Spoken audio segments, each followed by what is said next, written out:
Iwe bw'oba omusana abakazi bana, do you do them in one day?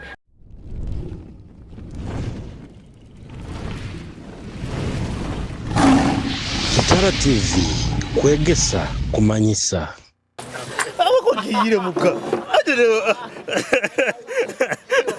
What you guys? No. Microphone atokita idem. Abokuba. Producer nyina kutandikira kimuha welcome to Little Arguments. Okay, msibiro mutabarungi. Hey. Anyway,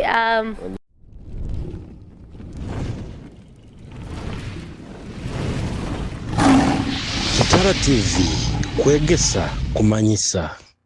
tuli hano HB to a swimming pool area. Bagina karo kurungi baineki karo kirungi no bokunya buroho bukufuka. Ice cubes nibo bwenyini. Okubogondeza no bulemo ni buroho nkuborora. Anyway, mwebale muno kuviewinga Kitara TV. Nkotugambire tuli HB program bageta Little Arguments, obusonga songo butito mu bantu obutwikara nabwo. Ensonga yange kyalero kine yinkwenda bana babiri banze bampemu ideas habwokuba amazima gali I'm in the process of burning bridges, burning friendships that are not useful to me, but I'm feeling like it is wrong. So my question is, ukoba ina banywani obabereraho all the time. Ogenda no babereraho kufero oliyo, parties oliyo, ainekizi bworoho. Iwo bwire bwono munywani ogwokozereki oro. But then for you when it comes to your side, all the time they are not available. What would you do? Would you burn the bridge or would you stay with the bridge? Nogamba wewe. Tomanya, one day they'll come out for me. That is sekyo kubanza. To me, nyono byakuba ali mu isikini mwenda is as in girlfriend. Ataine kyakumpa besides sex. Amayaba kikaba kusinga these days. Batekeza nti bajja kuleta sex yonka to a relationship. But to me bokuba noleta buleta sex otaine kindi kyo kunyongirawo. I can't be with you. Era nyowe bokuba ali munywani when araba nywani ogamba nti niwe wenka n'omwana all the time ate nawe kyakkuwa that friend tinsana kwikara nawe. What if mukakurahamu muli hamu hakia kyokura tuli hamu kyari kikumanyisa ki buso relationship yone inakuruba teri one sided isigamire side it is give and take ekeken bwenkuba ninkuha oinakora kinanyokumba abaki no yena nti nyowe bokuba nyovo feriro kwenda mbeho nyowe nkofero atokwenda mbeho really that is abnormal. That is abnormal. No byakuba ali mu isiki nyo I've told you. By the way isikaba loka here don't think into jagana relationship all you have it is sex. Yes, sex is all you want to sex give is to a man is sex. When men and women have resorted to masturbation. By the way, let me tell you, abokuba. Besides, iwo kimanyire isakuba nyino omuntu ntali mu relationship nawe. Ni pavinga sex. I can have sex anywhere I want. Banzo leke otakagenzere yoko iwo ikwenda kuleta panaka ya bestie wama banzo ngambiri. Oko banzo muleke nkukengere hokugenda wama banzo ngambiri. What do you think about burning bridges with friends? Nyowe kikusikira kuba alo kuba ninkubara ekintu because you oina kinkwentaga so I have to work for it. It's like I'm building that relationship. I want to talk to the businessman. Let me use an example of our director here, Magara. So tinja kuba muntu wekikumi nja kuija bundani nyahoraga akiri esuti ye million name andoloho ninjaga where he is in doho.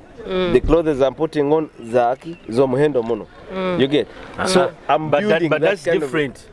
Ekyo kyembaganiza muno. Actually, have you ever been amukizi okatoza musimu ya mufoni boku ya uno okatoza omuntu akusa kuyamba akabo? Oh, ikandi wako bataina. Atainat bwoko bataina mufoni boku ya bona abante 15 atalo nako omutwalo bataina ona kugamba friendships akuba na kubara iwo kugamba you have to take. So for you don't have friends, excuse me, abokubara abatali bokubara, they are friends, you're genuine friends. whereby okimanyira obunda aferwa bajja kwijja ante ati ekizibu ekiro izi omulingo gambege that these people okusokuba wakozire nabo they are your friends turabeyo baitu bakuba ina ekintu akuija iwe bakakukuza kurungi nti when someone approaches you oinamo you give you get baitu kandi ekitali hasaidi ye so iwe ekikoro kyawe you are trained bakakuza with love with care ntingo no matter what araijaga anyway it's not that all the time friends baina kukana wakora nibabaza I can call you sisi after not talking to you for 2 years ninkwetaga he number but some other person aja kwabuza umazire watera because you wanted a number Kumanyisa wandelota kunterera. Yes, you people, here's the thing, do you know there are those friends whereby they never appear, they never appear. It's not that they are broke or anything, but bakweta mbintu bya enjoyment angogenda hapulu kun sise ija okay nkogenda kun ija you get, but when you call them boje mwana we nkwetaga yo butwara those are the friends I'm talking about. You see, they are friends we make just because they are going to make us reach a certain place, and it's very easy. That one is very important in life. But I'm talking about these friends of ours abetukora every day, the ones we've studied with in schools, the ones who have become friends to us not because they are going to take us anywhere, but these friends whereby we are like we can hang out together, we can be at each other's barriers, we can be, you get. But in the first place, tusoke tukenge omuntu omunywani nuwo. And why should one have a friend? A human being cannot be alone. Do you know that? Yes, true. Human beings, we are people. Being explanation yabo. Yes. It's okay.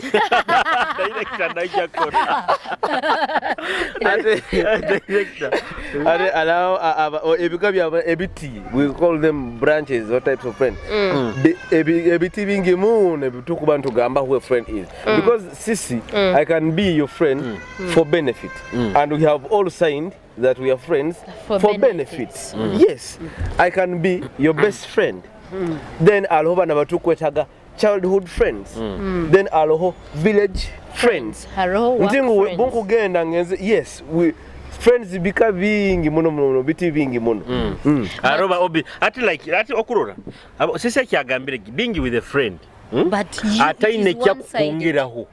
Okujoke kyobandize no gamanti nyonyi nankamunywani nyine kinkumubaraho. Fine ira inekyo kumubara by nawe nekya inekya kongeraho. You get? Inti taka kikwire baitu kaire kan baitu mpaka ija kikuha.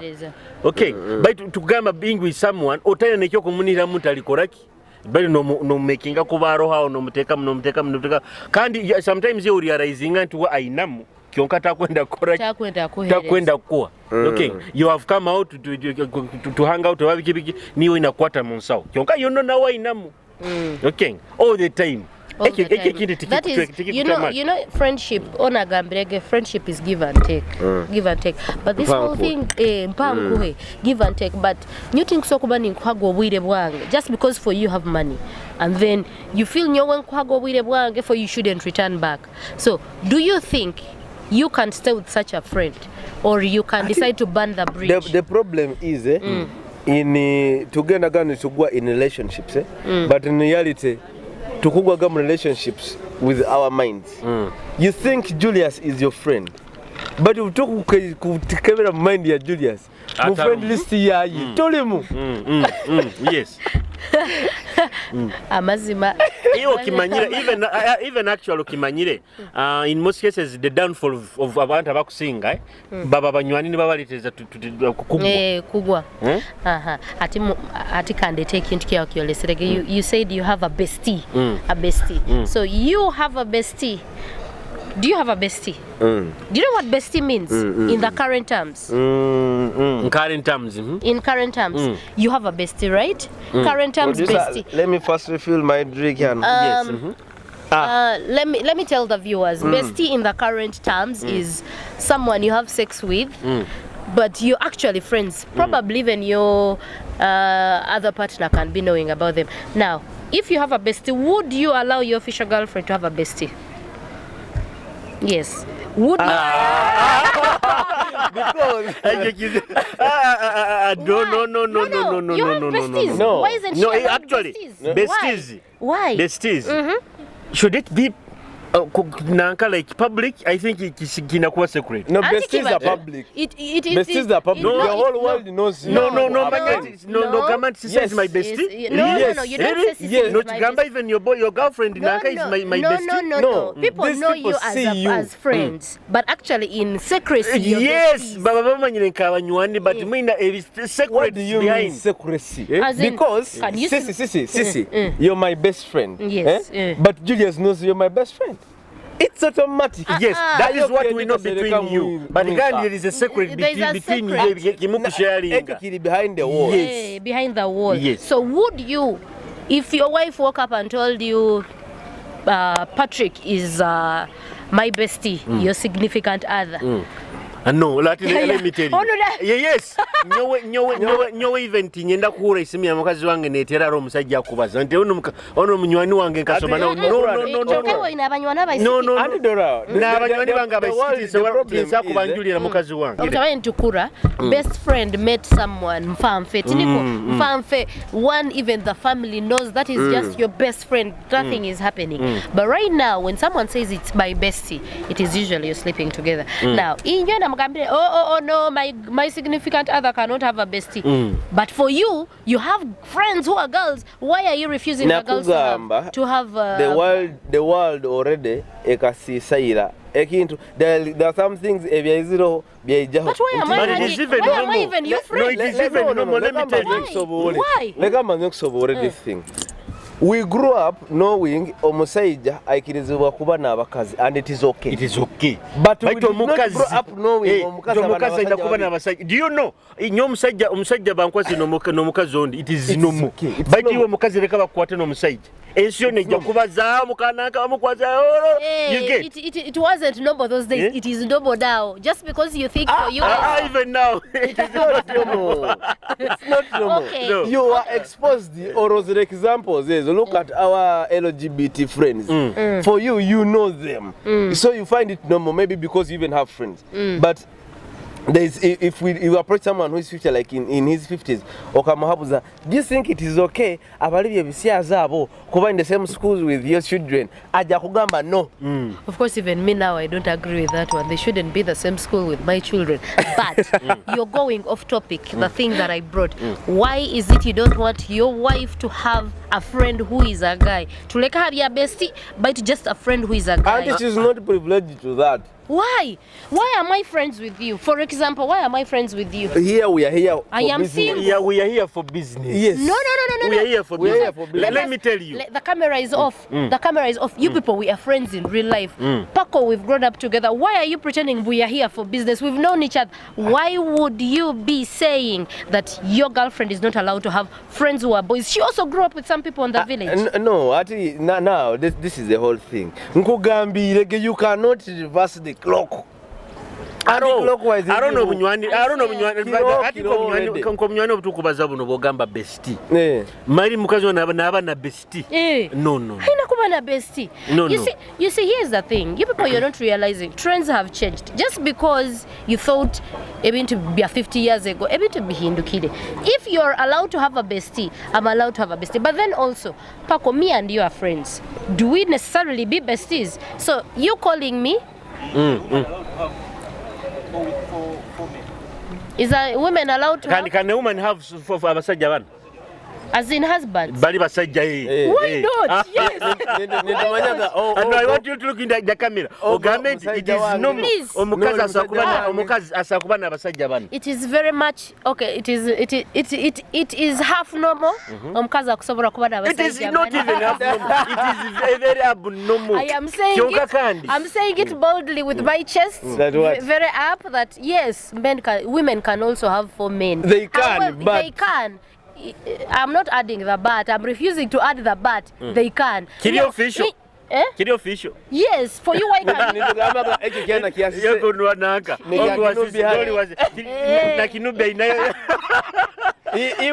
Ija mwakini mutekeza kikwikirizi bwenye basajja kwa. Society tukuliremu ni kwetieri. Me my father akabaina abakazi musanju plus. And it is normal.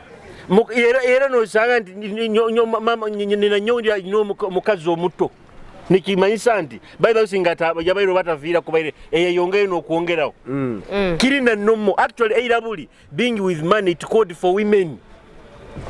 Even us being with money it calls for men. Aboje ba problem tumkiayenda akor. Being with money calls for men. No. Why would you think that it is good for you to have the 4 women and it is not good for us? Let us leave aside that. It is like this. Omanyiro bujunanizi bamukazi. Iyo kulire mu society ati yaba. Niye ni tulimu. Iyo kulire mu. Ere yabajungo itukopa.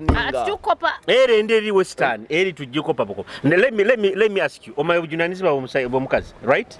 Is nurturing, just nurturing. Kurolero musajja ne akunachalinga kurolero musajja. Now you mean okusobola kisobola kugamba nto ina makankana ojja kurolera abasajja abana in one day. Habukuwa bujunanizi bawuno bwo musajja it is on a daily. Iwe bobana omusana bakazi bana do you do them in one day? You go there in different days. Nine uko kwenda okikole. Mbukiro kino atibo. Babiyatabata bakirata mu runyoro ebiyungu. Ebijumbi.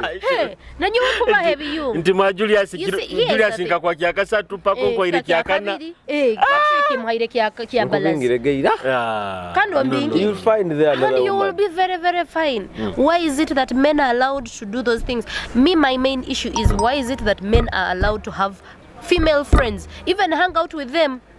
No, omukazi nakuleka nogenda no hanging out na basise na bajovia na bohabona. But you see, when it comes to her to go out and she says, I'm going with Paco, Julius and Patrick. But sister, you see, all hell breaks. But you see, it is okay even to be jealous. You got your wife, my dear wife, by the way, you see, even no mukazi wenyini, tasaki gonza, kuroranta ina munywani wo mukazi yiba, aino munywani wo mukazi, but very close. But so mukazi wona ali no makusaki kiriza. Sometimes when abikiriza, amanyira habwa. Mukazi nakiriza na gamati. Nti munywani mukazi yibanyowe nakata munywani we baikanesa mukaga gwekiro bali out bam.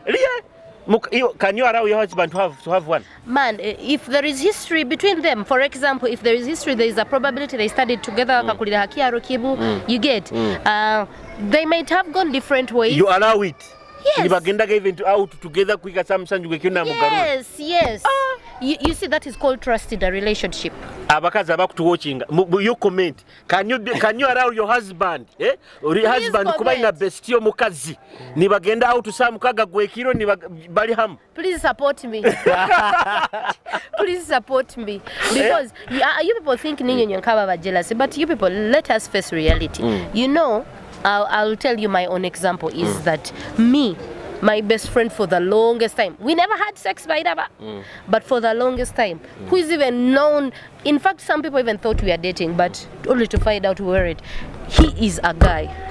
You get, he is a guy. The thing is, Julius, there's this quote which says, it is on not even the mouse tells the truth, even when it is from the owner. The truth is always here. Tosakungamba embuzi mboragia uzenkora ego embuzi tosajja uzenkora never. But no, here's the thing, habokuba nambere njare kagirumira, you know, no, he ni wa muntu akusinga mwetegereza sisi ati nkumwetegereza muna I never either then it means you understand. No, either you know his relationship, either osakuba ni wamupangira gana abaisi oba ni wamupangira gaba abaisi, right? Because that is the whole thing. Tuhindwira topic. No, the thing is, okay, sometimes people want to pretend like they understand their bestie so much. No, you don't have to understand your bestie so much. But me, what I think I thought as a best friend was someone I can always count on. We never hang. No, that is a best friend. That comes back to friendships. No, you have to have that one friend that you always confide in, the one friend who always tells you the truth, the one friend who always stands up for you. that comes back to friendships. Now, in your friendships, muzisisire iwe special. Oinakuba no bara omuntu. No. The types of friends.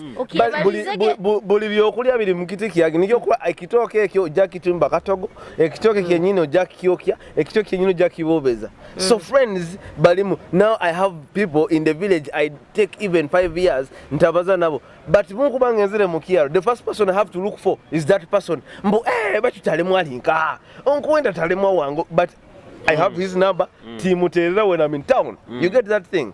Eh?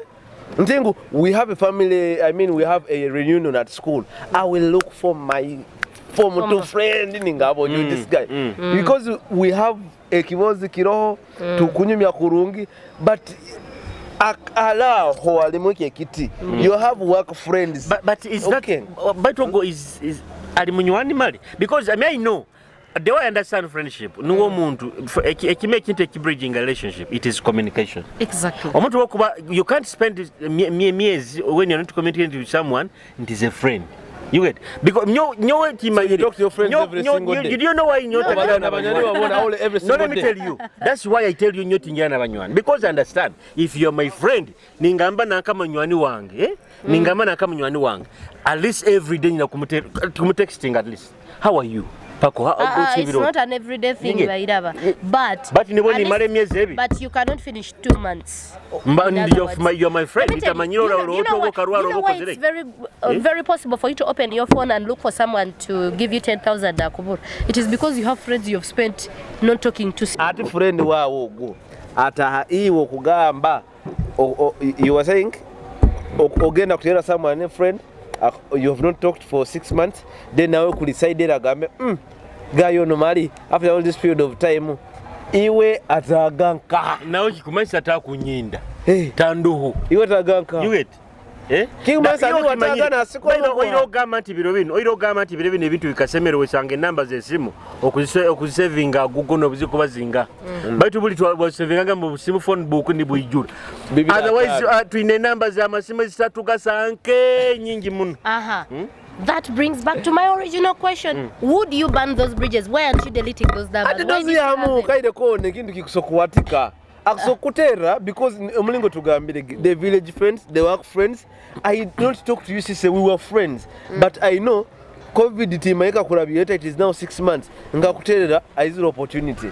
That is why we have these numbers. Sometimes we were friends, we were like we're going to be nurses. Now you went into cakes. Nyagarukamuki Mudiko. After a period of time, we have not been talking. Because I need cakes. Yeah, we are now having numbers for business. But kandi paku nyonko aukana nayo. I don't think egyo bunywani. That can be a friendship. You get? Ntabukuba omujukire muterera because in a birthday in a birthday yokwenda services from him or her. It is even better. Okay. So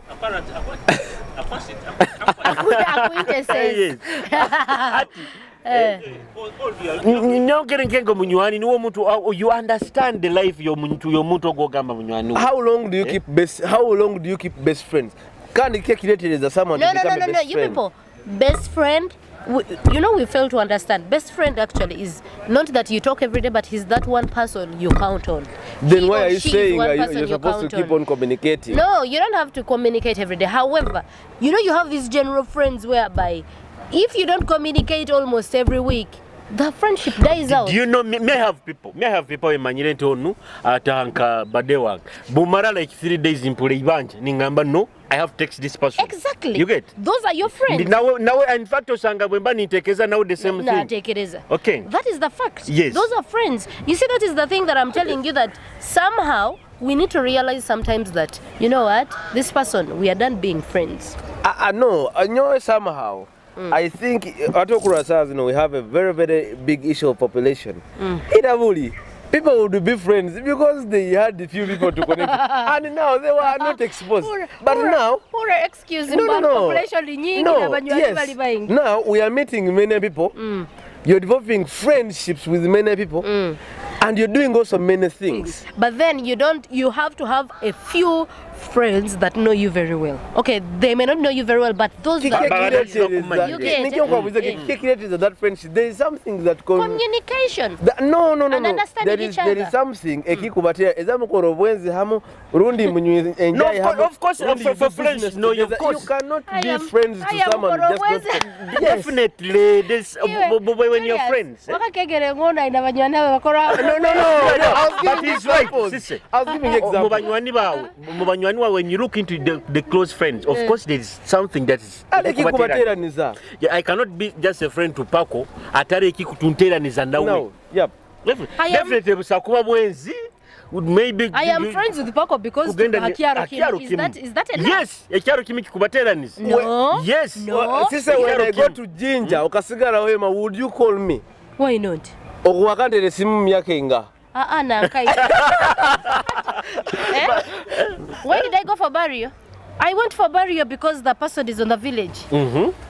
And actually, the grandmother is a grandmother to my friend. So I had to go because he's a grandmother. But did you go this person ukamugamba we when he doesn't even know that I've turned up for the burial. But don't friends call you know, hey man, sorry, let me tell you. Me some of my friends has just become hard. Some of my friends, usanga bakazi babu ni banoba.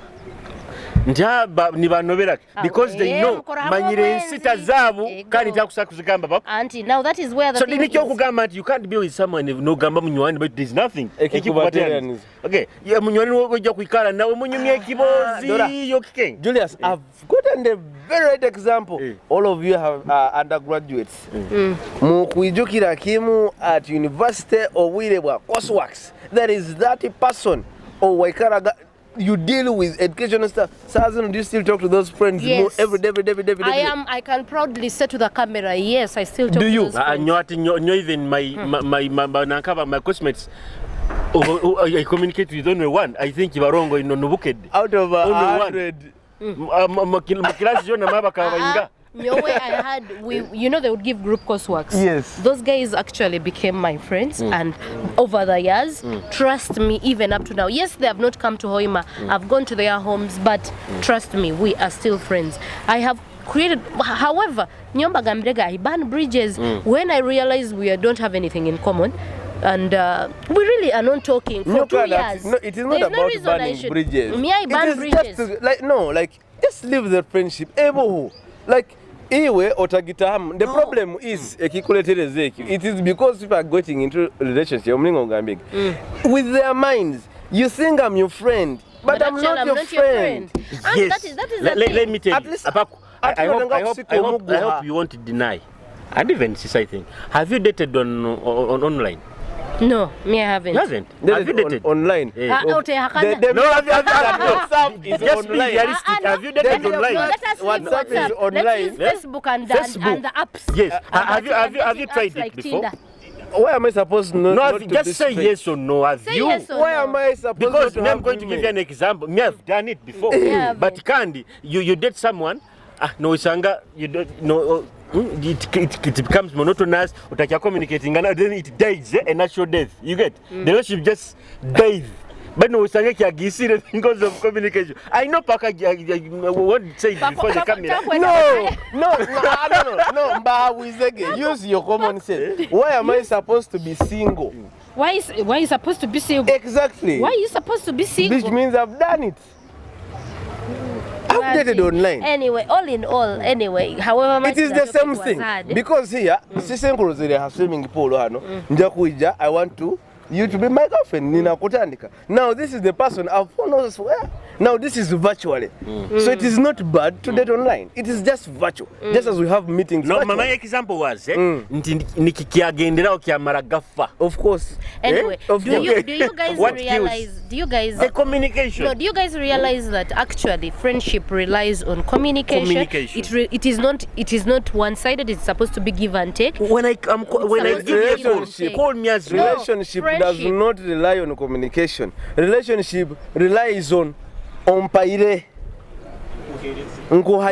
Yes. What is the whole point? We are busy. No, those are the two things I've said. There is give and take, and then there is communication is also Now, here's the thing. because I can be a very, very good friend to you, and we talk after like 14 days. Kikusobokera baitu kan no bokutunga ekizibu, you will not call any other person. You had the 2 weeks takobaza. You definitely call me. Auntie, that is the thing that so I'm talking communication about. is also game. Of course, don't make it look regular. Okugaba is the core. Auntie, the giving and take is the time, the Okugaba is the core. Even my time I've given you time. Nyangu by ni kwaki kurodao. Aro misiki I had nkabao no misiki. Nyamugamba iwe kubembanta kutere ko utanterera. Mbonyowe mbanta ina ya time. Nyagamba Kumanyisa iyo tosakutunga yonko rukume rukunterera. You wait. Nyekesanga nti all the time ni nyina kutera ni nyina kutera. No.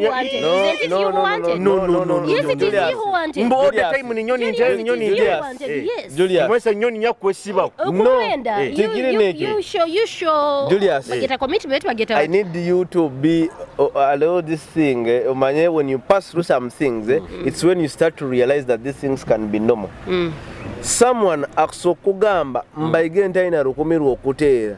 Not because but I'm dressed well. But in reality, this is him for 2 weeks.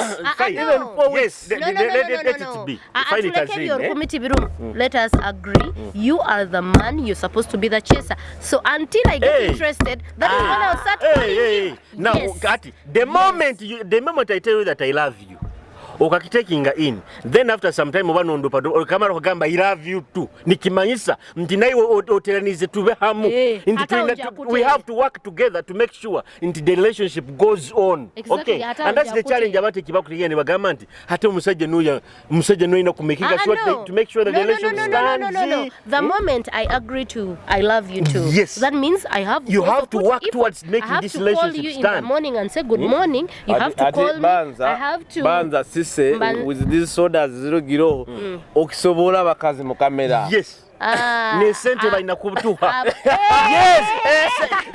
As long as I give you. Yes. Now give me. Ladies, bojo munyambe mu commenting ngeni mu support bajja kwate bana basajja bafokekizi. But anyway, here is the thing. Once you're in a relationship with a guy, it doesn't necessarily mean they should be the ones giving you the time, the money, everything. Sometimes they also need those things. Not even sometimes. They also need that kamane. Because also need that kamane. Because even men are human beings, so they deserve to be loved, they deserve the time. Bwarata kuterere muterero muchekingyo. If you have the money, take them out too. Surprise us. And surprise them and pay. What do you want to drink? Also, another thing.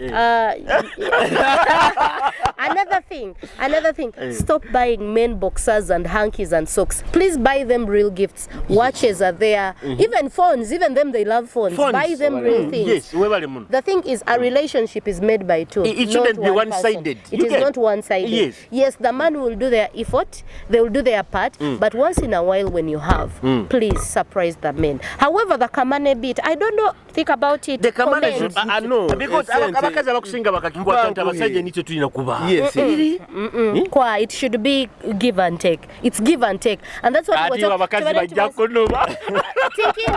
But the truth is, if we are talking about feminism meant we are supposed to be equal. But I Nkura weird all the time to be the one starting up a conversation. No, all the time. It's friendships.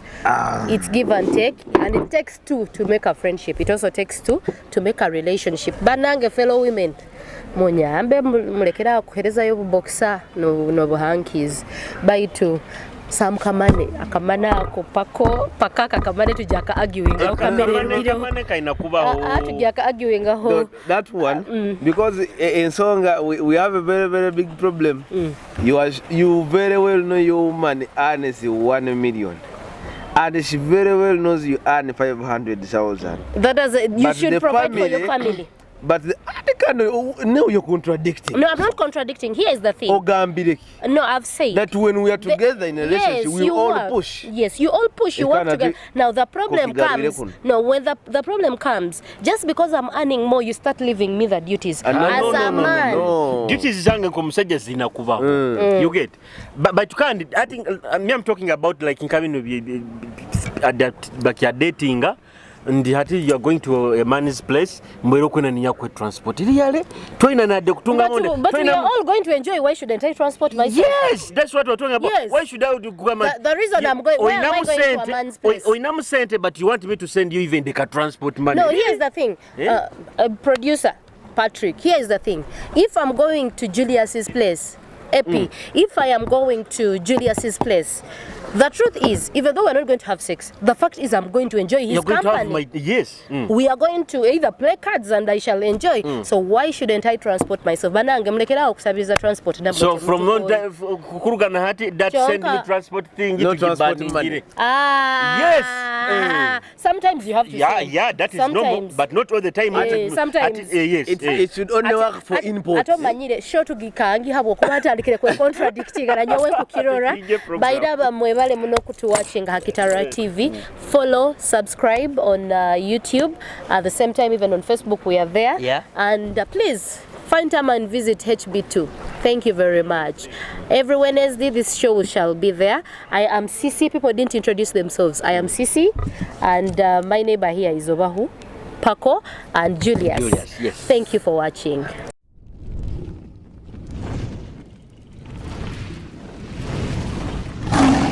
Kitara TV, Kwegesa, Kumanyisa. Hayi mukamba sente za transport zijja kuleta ebizibu nyo bagya kunoba hoyi mahano. But no, women should stop that thing. They should really stop that whole thing of asking for money. The day you get to know that a woman loves it is when you will know there is a transport. I want the Kalemon. Yeah, transport. Kungamba buliro kujo mwange nti mpaka ngo transport. No, seriously. Actually kina nakuruga from meaning ngai. Kankwa your transport or probably ninduga haraira like Kampala no ngamba wewe manyiri ezikuleta werete the nyonja kwezi no nchana chiku nabira chikugamba ignorant have given you cavaling zikule sene zikutwara not mpereza transport chonka tuna tugenda ku enjoy. Anyway, chonka mazire kiro raboje bahano timugaba transport ntandikire kubera likirira. I worry about your women. Those things work for sure. When you are importing a project, when you're importing a project, you have to fund it fully. No, that one I'm just buying. Ekyo nkutekamu kugura bugura, but this one wait, that's not you're even calling us projects. I am your girlfriend. You're calling me project. No, that one can't be a girlfriend. Agambo bushuwa. That thing of transporting money only works on projects when you're importing. Because you have to fund it. Dating girlfriend. About your project. You have to fund that project. Anyway, no, for a girlfriend actually, they should transport themselves. It is an effort. If have you ever transported yourself? Yes, I have transported myself. You people, I am a proud person, very much proud person, who believes that men are also humans. So the truth is, I treat a man the way I want to be treated. That is good. I treat a man the way I want to be treated. May God give you the husband. Amen. If I want an expensive watch, trust me, I'll buy you.